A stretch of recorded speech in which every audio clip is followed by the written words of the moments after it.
You know that incredible rush when you first decide you're going to start a business? Oh, absolutely. The brainstorming phase. Right. You have the concept, the branding is kind of forming in your head, and you are just completely fired up to build, and then bam, you hit the payment screen. Yeah, that's where reality sets in. Exactly. Suddenly, all that creative excitement just morphs into this, I don't know, this low-level anxiety.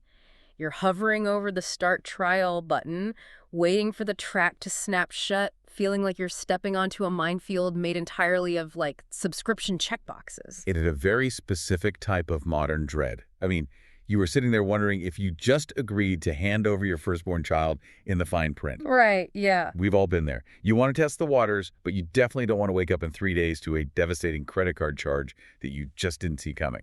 Which is exactly why we are dismantling that trap today. Welcome to today's deep dive.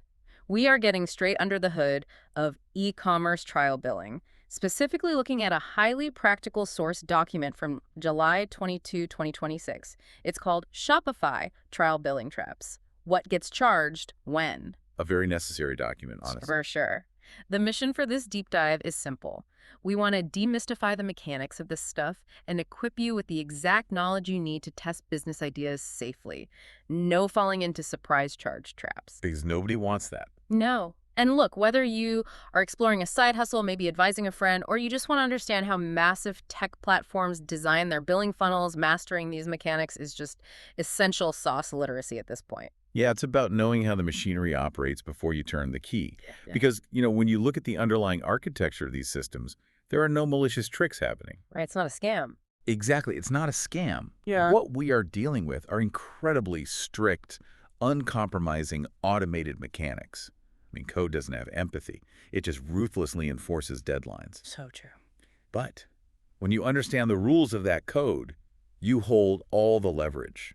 Okay, let's unpack this. Because the best way to understand those rules is to start at the very beginning of the user journey, which is the landing page. Right. When you first sign up, Shopify throws you a massive safety net. It's the no wallet entry. Currently, as of this July 2026 document, you get a 3-day free trial. And the absolute most crucial detail here is that no credit card is required to start. Which is huge. The psychology behind this friction-free entry is just brilliant for user acquisition. Oh, totally. Think about the classic software trial. Whenever a platform asks for a credit card up front, even if they promise, not to charge it for 30 days, a massive percentage of users just bounce. Yeah, they just close the tab. I do it all the time. Right. The commitment feels too high. The trust hasn't been established yet. By completely removing that initial financial friction, the platform gets you inside their ecosystem instantly. It's basically window shopping without your wallet. I mean, if you just let that 3-day clock run out without ever picking a paid plan or, entering payment details, your store simply pauses. Exactly. No charges made. It is mathematically impossible for them to charge you because you never gave them a way to do it. It's a completely safe sandbox. But all your hard work, the settings, products, themes, it's all retained for the future. And that's by design. They want you to invest your time and your creative energy because once you spend hours building this virtual storefront, you start envisioning your own success. You get emotionally attached. You really do. You become attached to what you've created.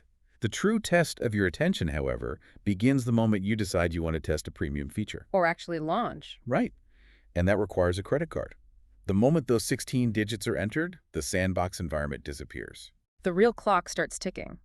Which naturally begs the question, what happens the second that credit card is entered? Well, that transition is where I see that most people trip up. And this leads us right into the first major billing trap. Trap number 1. The forgotten deadline and the first invoice. Let's talk about the timing of that first charge because the logic here is honestly pretty counterintuitive. It really is. Let's say you are on day 1 of your 3-day trial. You're feeling good, you've got your wallet out, and you decide to upgrade to a paid plan. Crucially, you are not charged early just because you picked a plan during the trial. And that messes with people's heads. Right. Because your brain categorizes a $0 checkout as harmless. Exactly. When you select the $39 basic plan, or even the Grow plan at $105, the checkout screen prominently displays $0 due today. Psychologically, you just file that away as a future problem. You don't feel the sting of the purchase in that moment. You just get the dopamine hit of, taking a step forward. Wait, let me play the cautious user here just to make sure we have this exact mechanism right. Okay, go for it. If I pick the highest tier, That $399 advanced plan on day one of my 3-day trial, my card isn't charged right then. The platform just waits in the weeds until day 4. Yes. What's fascinating here is the absolute rigidity of that automated command. You aren't just clicking a button. You're writing an unalterable post-dated check. Wow. You have programmed the system to drop a non-refundable invoice the absolute second the free period expires. Down to the minute, right? Down to the minute. If you started your trial at 2:15 p.m. on Tuesday, that invoice drops at 2:15 p.m. on Friday. And once it does, that first month is billed in full. It is not prorated. Nope, not at all. So whether it's $39, $105, or $399, the deadline is the trap. You forget the day, you pay the price. And managing that single core platform deadline is straightforward enough if you just use the calendar. But a modern e-commerce store is rarely just the core platform. Here's where it gets really interesting. Because when you are building a store, you aren't just using the built-in tools. You are bolting on a bunch of third-party features through the app ecosystem. Right, you add an app for email marketing, maybe a different one for printing shipping labels. Another one for loyalty programs. It adds up. And this is where the billing architecture descends into chaos for the uninformed user. Trap number 2 is the app ecosystem clocks. Every single one of those paid apps runs on its own independent 30-day billing cycle. Independent, meaning they do not align with the Shopify subscription cycle? Exactly. Their timers start the moment you approve the app charge. Okay, let's ground this with an analogy because the overlapping clocks can be really hard to visualize. Think of the core platform as the landlord of a massive shopping mall. You rent your primary retail space from them. Okay, I like this. But the apps you install, those are independent boutique stores operating inside your space. Yes, and because they are independent businesses, they run their own cash registers. The developers behind these apps are separate companies entirely. Right. They just use an API and application programming interface to connect their software to your store. So deleting the app from your dashboard is basically like throwing away the shopping bag you got from that boutique. That's a great way to put it. Throwing away the bag doesn't magically erase the receipt you already generated with them. Uninstalling an app stops future cycles, but it may not erase a pending charge already generated for your next invoice. If the transaction was authorized yesterday, taking the sign down today won't stop that specific bill from arriving. The invoice is already printed, it just hasn't hit your credit card statement yet. And what about usage-based billing? Because a lot of these apps don't just charge a flat fee. Yeah, usage-based charges accrue and will still bill. Say you use an app to send out 1,000 marketing emails. You consume those server resources. Right. Even if you delete the app 5 minutes later, those usage charges have accrued on the back end. The API has already reported that consumption, so you will still be billed for it. And then there are external charges, which are billed completely outside of Shopify. Those are never canceled just by deleting the app. You've severed the software connection, but not the financial one. They still have your legal permission to charge you every 30 days. Which brings us to a crucial operational rule from the text. If you want a refund for an app, you must contact the app developer before you uninstall it. I cannot stress that enough. Once it's gone, you've lost your easiest path to dispute the charge. You lose the integrated messaging tools, the access to your usage logs. You're deleting the store's phone number at the exact same time you want to make a return. Precisely. Contact them first. It makes complete sense why users start panicking when they realize they have 5 different apps running on 5 overlapping clocks. The instinct is to look for an emergency brake, a way to just pause everything. Which leads people to the pause and build plan. Right. Trap number 4, the illusion of pause and build. On the surface, this sounds amazing.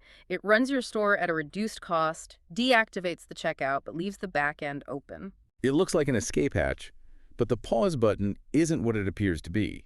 It has 4 incredibly strict eligibility rules. Let's hear them. First, you must be the store owner. Staff accounts can't do it. Second, it cannot be used during the free trial. You must be past it. Wait, that's huge. Yep. Third, you must already be on a paid plan. And fourth, it's not available for Shopify Plus users. But the most dangerous part, and the document highlights this clearly, is that apps stay active and keep billing while the store is paused, unless you manually uninstall them. The meter is still running on every single bolt-on feature. Let me jump in here and point out a vital difference for you listening. There is a massive difference between a pause store and a frozen store. Oh, yeah.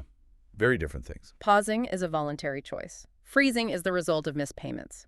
Do not confuse the two and assume freezing your credit card at the bank is a viable exit strategy. Right.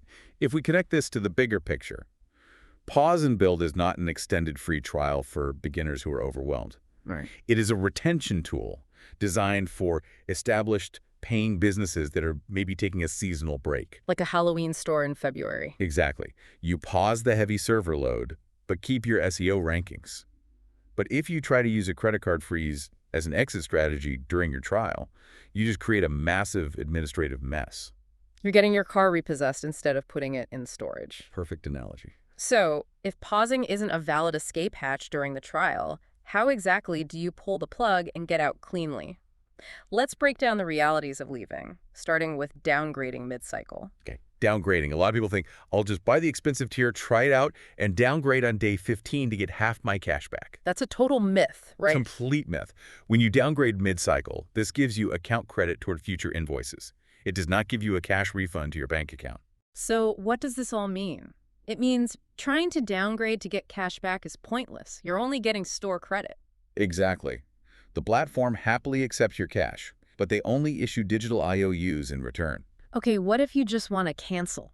Deactivate the whole thing. When you cancel, the subscription deactivates at the end of the current billing cycle, not instantly. Okay, so you write out what you paid for. What about your stored data? Data is kept for 2 years, generally. Apps are auto-uninstalled, which stops future cycles. Yeah. But again, they will bill any outstanding usage charges on that final invoice. Right. But here is the massive catch with deactivation. Domain renewals. If you bought a custom domain like, mybrilliantidea.com, those domain renewals are not auto-canceled when you deactivate the store. No, they are not. Yeah. Domains have a mind of their own. They run on an annual cycle, usually overseen by ICANN, completely separate from your 30-day TOS clock. You have to handle that cancellation as a completely separate task. Otherwise, a year later, boom, surprise credit card bill for a website that hasn't existed for 11 months. It's just one more clock to manage. Which brings us to refunds. The ultimate reality check. For Section 5.0 of Shopify's Terms of Service, plans are generally non-refundable. The baseline policy is 0 refunds. You have a 30-day window to ask support to review an invoice if there is a literal billing error, but it is never guaranteed. And app refunds. Entirely up to the developers. The core platform cannot refund you for a transaction that belongs to a separate company. So knowledge is truly your only leverage here. The trial end day is the ultimate immovable deadline. It all comes down to managing the calendar. Absolutely. So to wrap up this deep dive, the golden rule is this. The Shopify trial is perfectly safe if you manage the calendar. Yes. Mark your trial end date the absolute moment you sign up. Handle your app uninstalls carefully. Contact the developer first. And remember that domains have a mind of their own. Can I add one final thought here? Something this all brings to mind. Yeah, please do. This raises an important question, I think, about the subscription economy as a whole. Think about the intricate architecture we just mapped out. When your platform, your custom domain, and your third-party apps all renew on completely disjointed overlapping schedules. 30 days here, 365 days there. Exactly. There is mathematically almost no single day you can cancel without leaving some money on the table for a partially used cycle. Wow, yeah. So are these independent, unaligned billing clocks just a technical necessity of web development? Yeah. Just APIs talking to each other? Or are they a quiet systemic strategy across the SaaS industry to maximize breakage revenue from departing users? Breakage revenue. Because you can never leave cleanly. Right. The house always gets to keep a little extra change on your way out the door. That is a phenomenal and slightly terrifying insight to end on. Something for all of you to ponder as you audit your own active subscriptions. Master the mechanics, watch your calendars, and don't let the overlapping clocks catch you off guard. Thanks for joining us for this deep dive.